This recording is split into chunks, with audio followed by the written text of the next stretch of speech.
Good morning. This is like a little museum that I've built here. One that more or less tells the story of artificial hearts. This is the artificial heart of the very first hour, the first generation. It was still installed around the turn of the millennium, around the year 2000, 2001. Not that long ago, honestly. The blood went in here is a membrane, and it keeps hitting the back plate and then presses out the blood. And here and there were heart valves. But hold it yourself, how heavy it is. That's insane. How long have people been able to live with that? Not long then. I guess so. And then it so happened that a NASA engineer was going to have surgery. And so they wanted to install such a device. And then he said, if I survive this, I will bring all the experts together. We fly to the moon, but we install such rattle traps. This can't be the last word on the subject. Then they tried to reduce the kerosene pumps and space shuttles and miniaturize them, and developed rotators, small coils that are rotating rapidly. And based on that approach, you now have centrifugal pumps.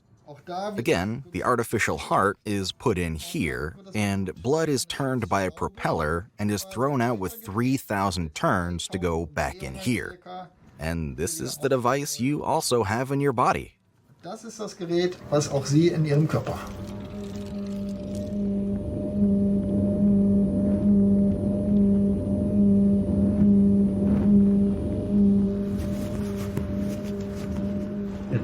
Now you can hear how it sounds when a person no longer has a heartbeat. And the turbine spins with 3,000 revolutions per minute.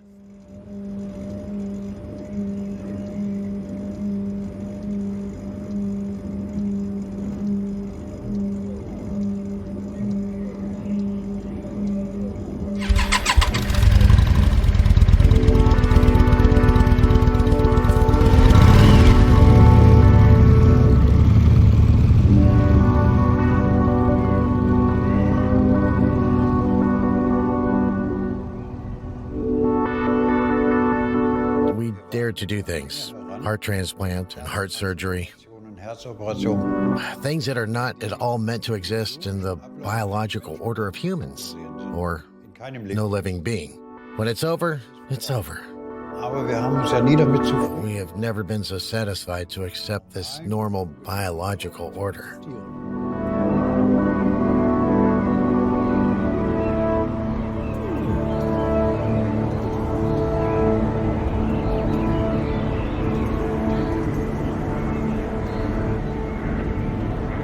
Aging is the major risk factor for most human diseases. So when you get old, your chances of having cancer, Alzheimer's disease, a heart attack, kidney disease dramatically increase. So for us, we thought, instead of going after one disease at a time, let's try to make something that will dramatically improve human health.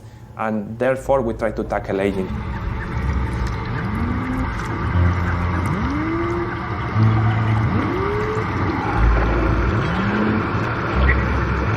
We are trying to reprogram worms and fish. We are trying to reprogram mice. The mice was able to live even 30% longer. So this is telling you that humans can reset aging in animals.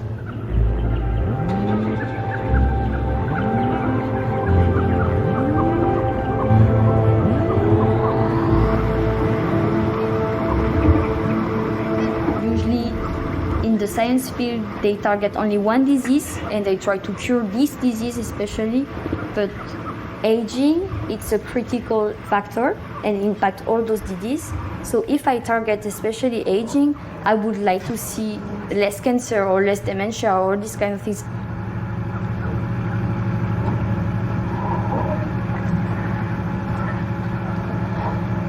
So if you are able to slow down or to even reverse the aging process, but even just slowing down the aging process, you will be able to dramatically extend the health span of people.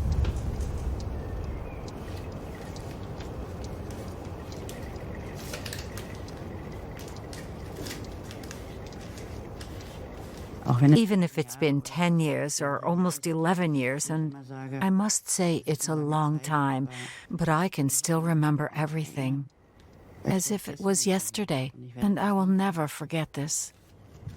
And when you said that day to my wife and me, maybe a half a year, 3/4 of a year, and then the heart will be so sick that nothing works anymore. That was the first time I realized what was happening at all. Everything was normal, and my husband really never has been ill. Kiss here, kiss there. Like every evening, everybody turns to their side. Thank God I only heard a funny noise. It wasn't snoring, and I jumped up and just looked and saw my husband lying there, neither breathing nor pulse, no noise, no nothing. At that moment, he was dead.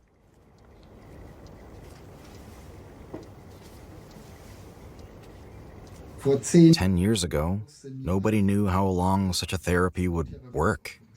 I am proud to say, okay, I was one of those who 10 years ago said I have the courage, I dare, I have no other chance to live on. I'll take that now.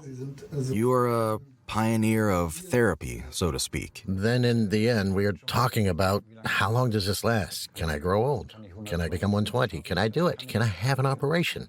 Can? And then comes a question from me, a utopian thought. Maybe it is also possible one day for me personally to breed a pig after my genetic characteristics, which is my pig for my heart, for my liver, my lungs. That would be utopian, maybe, but maybe not.